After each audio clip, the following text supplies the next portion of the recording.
ताकि साफ।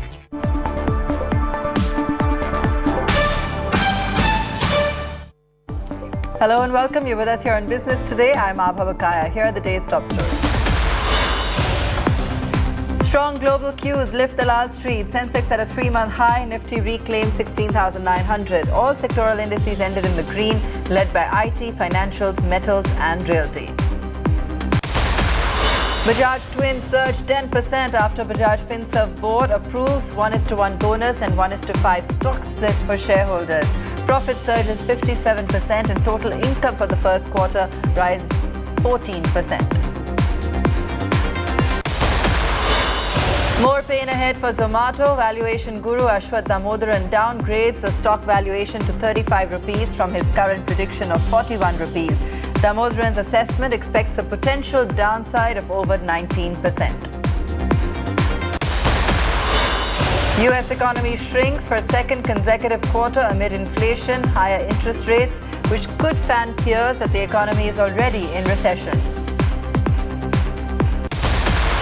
5G spectrum auction nets big bucks for the central government. Reliance Jio and Airtel lead the bids. Expect super-fast 5G services in a matter of months. Massive Atmanirbhar push by the Indian government as Western nations corner most of the supplies of Monkeypox Vaccine. ICMR invites bids for vaccines and diagnostic kits.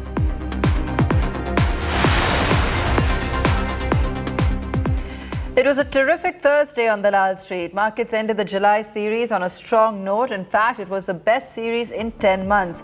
In a stellar rally, Sensex surged over 1,000 points to end at 56,857. Nifty also jumped over 280 points, shutting shop a few points shy of the 17,000 mark.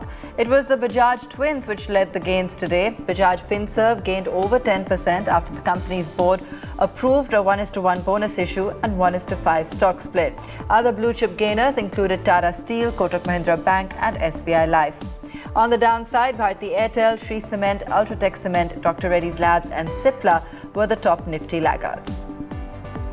Food delivery giant Zomato made a stellar debut on the Lal Street a year back, and since then it's been a journey downhill as investor euphoria has waned. The wizards of the Lal Street had predicted the fall, questioning the company's profitability plan. Will there be more trouble ahead for the company? That's the big question. Shares of food delivery provider Zomato are trading below 50 rupees today, leaving investors worried about the outlook of the stock. Zomato was one of the new age tech companies among the likes of Paytm, Nykaa, which listed on the stock market last year. Despite the buzz around these stocks, there were those who were skeptical. And one of them was the Warren Buffett of India, Rakesh Jhunjhunwala. In a perfect I told you so moment, the shares of Zomato have crashed over 60% since their listing on July 23, 2021. The big bull had warned investors on the future of the Zomato stock. At the India Today conclave last year, Jhunjhunwala had expressed concerns over the valuation of the newly listed companies, including Zomato. पानी पानी दूध दूध और अभी आप बोलोगे कि जोमेटो मत लो, गधा है, तेरे को अक्ल नहीं है। मैं 15 से बोलता था यूनिटेक मत लो तो गधा बोलता था। तो फिर क्यों बोलने का, देखने का मजा देखो। Unfortunately for Zomato, Jhunjhunwala's prediction has not just come true, but also at a faster pace than he had anticipated. And it does not end there. Damodaran, a professor of finance at New York University, often described as Valuation Guru, now has a new fair value for Zomato that suggests more pain ahead for the new age stock.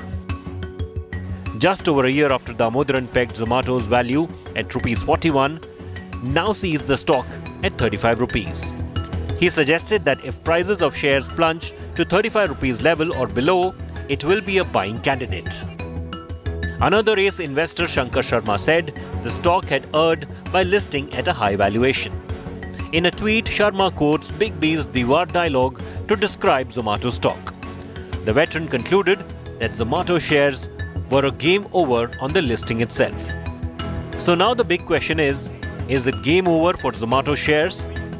Have Zomato shares met their doomsday? Well, brokerage house Jefferies is still bullish on Zomato.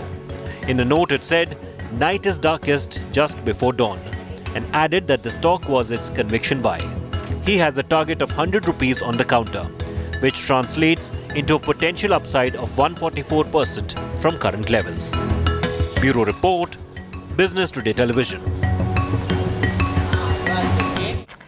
The metaverse, 5G, VR all sound like fascinating concepts, but these top themes from the tech world can't be discussed without the shadow of a slowdown looming over the tech industry. Our tech editor Ayush Alawadi caught up with the CEO of Tech Mahindra, C.P. Gurnani. Here's what he had to say in this exclusive conversation.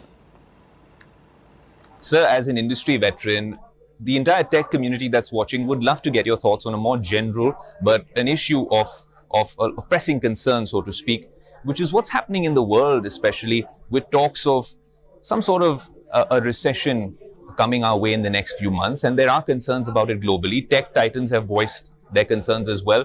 With your view on the entire tech sector, so to speak, do you think it's a cause of concern? Where do you stand when it comes to talks of financial concerns in the coming months to come?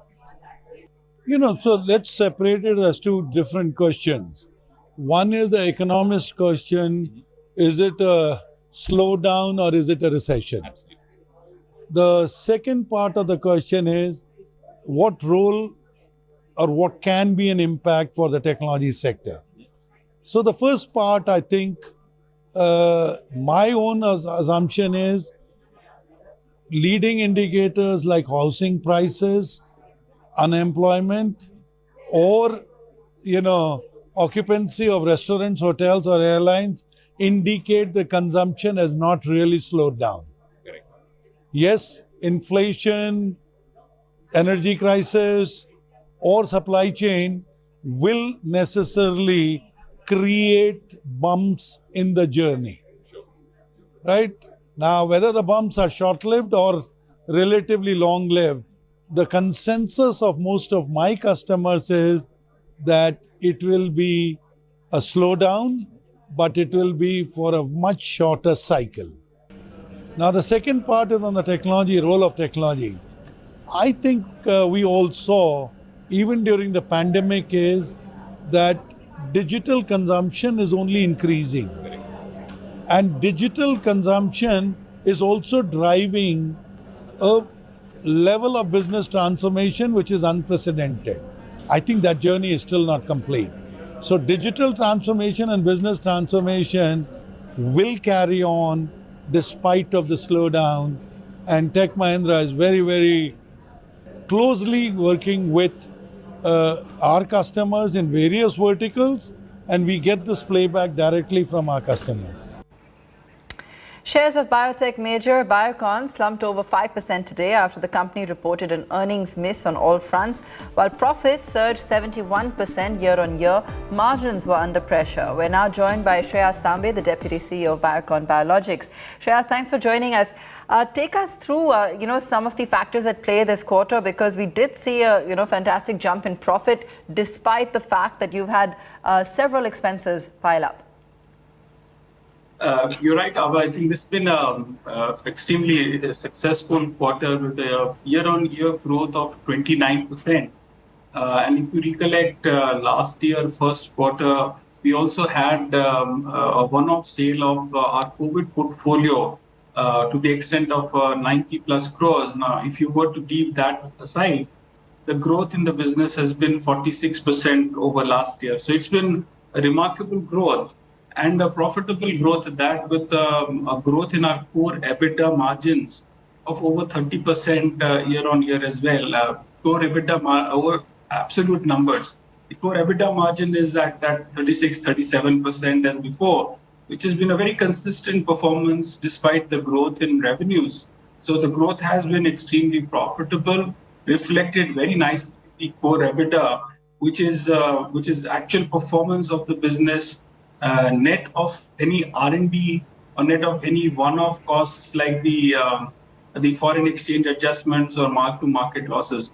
So yes, a very strong performance despite increase in personnel costs because of the increments, or also because of any other increases that we've had even in the business overall. Okay, let's talk biosimilars, and we have seen, a lot of traction when it comes to some of your strategic alliances, including, of course, the key acquisition that you made, and it looks to, be heading towards closure in the second half of the year. Well, it's been a very, very important partnership for us, which has been over a decade, and we are at that stage where we made the decision to lead that partnership by taking charge of that business and becoming a vertically integrated company. So we're very familiar with the business, very familiar with the people. We had clearly complementary capabilities, and with this acquisition now moving to a stage where we're looking to close it by the end of this first half of the year, on getting on with the complete integrated entity towards the second half. I think we're very nicely poised to not only have the revenues accruing to us with the economic benefit, but also build on the capability of the commercial front end, which is something that we would have otherwise had to organically fit out. So this is really a very positive outcome of that collaboration, which will not just help us commercialize the existing portfolio, but actually helps us set up for all the other non-partnered programs, the new assets that we are bringing to the market. So the Viatris acquisition, of course, is a very important one, and places us in a very different league, catapulting us to another level altogether. Okay. Shreyas, while we have you, I must get your expert take also on the growing concern around the spread of monkeypox. And yes, while there have been efforts being made to source a vaccine, contain the spread on account of regulatory authorities, if you could just share with us what you feel the risk is on this front, and in any way in which perhaps Biocon would be involved here. Well, I don't have any insights to share. Let me put it this way at this time. But needless to say, now that they've been able to isolate, the virus, and there is progress being made in that direction, hopefully we will have a vaccine and an ecosystem which can help avoid a spread, which of course has been declared by the WHO as an emergency in a way. So we're hoping that it doesn't spread, and whatever role that Biocon Biologics can play, we'll be happy to. But nothing that I can add as insights beyond that at this time. All right. Shreyas, thanks so much for joining us and taking us through some of the latest developments there. The government has pegged its disinvestment target for this financial year at a modest 65,000 crore rupees, a sharp reduction from last year's target. The road to disinvestment has key timelines set for various companies. My colleague Karishma Sudani joins in with a special report on the government's divestment roadmap. Well, government has pegged its disinvestment target for this financial year at a modest rupees 65,000 crore, a sharp reduction from its last year's target of 1,75,000 crore. The road to disinvestment has key timelines set for various companies. To start off with BPCL, in fact, government had to postpone its sale plan of BPCL due to current market conditions. We are being told that Department of Investment and Public Assessment is currently reanalyzing the process and shall restart sale process in the next financial year. Let's also talk about Pawan Hans and Central Electronics. Now, these two companies, the sale process for them have been put on sale as they are awaiting certain legal modalities. In fact, sources have also told us that Centre is awaiting to take a decision post a final word from NCLAT is expected, especially in the case of Pawan Hans. Now, on top of the list of the stake sale is, of course, the much awaited IDBI Bank. Government and LIC could sell off more than 51% stake, and expression of interest for this could be announced by mid-August. Sale process of Concord Shipping Corporation of India and BML could take off much before March 2023. Now, despite a lag in certain cases, be it the land licensing policy in Concord or the issue of demerger in Shipping Corporation of India, government is really hoping to have an affirmative response by this year end. As per the official numbers and the one that the DIPAM is keeping a track record of, currently government has been able to collect disinvestment receipts worth rupees 24,543 crore. This is almost 1/3 of the disinvestment target that it has pegged. Of course, the winner has to be LIC with its major contribution. Another key aspect of Deepam is the dividend receipts. For the current financial year, they have already collected about rupees 3,000 crore dividend receipts. However, time and again, Finance Ministry and Deepam has said that the role of disinvestment is and cannot be limited to just about targets and collecting money, but it's a bigger goal, and it is about making good deals and completing transactions to make the asset more valuable. Thanks for that, Karishma. Let's take a very quick break. More stories on the other side.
Welcome back.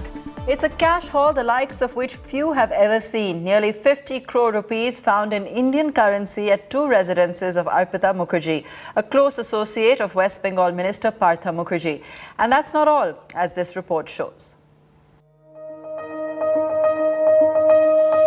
On the day the Supreme Court of India shot down all legal challenges to its powers, the Enforcement Directorate proudly announced an eye-popping pile of laundered cash that it has seized. Wednesday evening, investigators of the Enforcement Directorate forced their way into this flat owned by Arpita Mukherjee, who is currently in the agency's custody. Hours later, cash counting machines were brought in, giving all an idea that something big was underway. This was the scene inside the house. A bundle of pink surrounded by packets of currency and boxes of jewellery. It reportedly took the ED officials 10 hours to count the stash. Ultimately, the pile of cash totaled 27 crore 90 lakh rupees. The 2,000 rupee notes were bundled into packs of 50 lakh rupees each, while the lower 500 rupee denominations were in bundles of 20 lakh rupees. 3 gold bricks of 1 kilo each were found, valued at around 1 crore 50 lakh rupees. 6 heavy gold bangles of 500 dirham each, a gold pen and around 2 kilos of gold jewellery were also found. This was in addition to the shocking haul from another of Arpita's residences on Saturday. The agency had found 21 crore 90 lakh rupees in cash, 56 lakh rupees in foreign currency and gold worth 76 lakh rupees.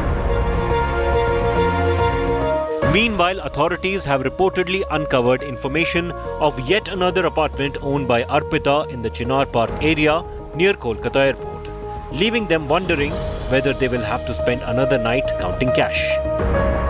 Bureau Report, Business Today Television.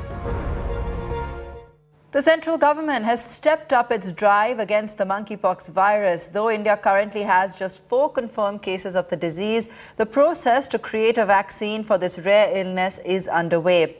There is also talk that the existing smallpox vaccine may also prove to be effective against this disease that has been declared as a public health emergency by the WHO. For a world emerging from more than 2 years of COVID-related mayhem, the monkeypox virus has emerged as a new scare that is rattling nerves all across. And while there are no reports of death due to this virus in the current outbreak, the rash that it causes is the most distinctive symptom and reason for the fear that it is causing. It is a virus which was first discovered in humans over 5 decades ago, with cases reported mostly in parts of Africa and some international travelers. Recently, the disease has been spreading in the United States and some other countries where it wasn't seen before. This has meant that most of the world is not prepared to deal with this severe outbreak. Currently, just one company, a small Danish firm, Bavarian Nordic, manufactures the vaccine. US federal agencies have helped develop the vaccine and have kept a tight lid on its supply. Faced with 4 confirmed cases in India, the Indian Council of Medical Research has invited expressions of interests from manufacturers to develop a vaccine and diagnostic kits. The last date to file applications is the 10th of August. India should be alert. The alertness is that yes, it is here. It may be surfacing more and more. So the public needs to be educated, which is going on. Actually, the government has issued certain guidelines. According to the US CDC, there are 20,638 confirmed cases of monkeypox. The worst affected is the US, with European countries like Spain, Germany, United Kingdom and France completing the top 5 list. Meanwhile, the World Health Organization has cleared the smallpox vaccine for use against monkeypox. Several countries with monkeypox cases have secured supplies of the MVA-BN vaccine, and WHO is in contact with other countries to understand their supply needs. WHO urges countries with smallpox vaccines to share them with countries that don't. Several states have tightened monitoring at international airports. Hospitals have also been earmarked for suspected cases, all in hope that the disease does not turn into a pandemic like COVID did. Bureau Report, Business Today Television.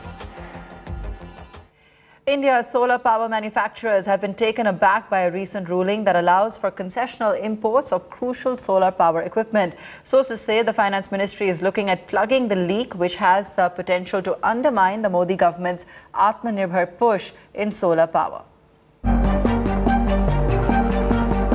The Ministry of Finance is examining a recent ruling of the Customs Authority allowing a Telangana-based solar power developer to import photovoltaic modules at a heavily concessional rate of 5% against the prevailing basic customs duty of 40%. According to industry sources, the result of this move would be that 40% duty rule will be circumvented by unduly exploiting a provision in the Customs Tariff Act, which allows 5% import duty if an entity imports all components for a specific power project contract. Industry players say this flies in the face of the central government's efforts to boost local manufacturing of solar power equipment and reduce the outflow of precious foreign exchange to China.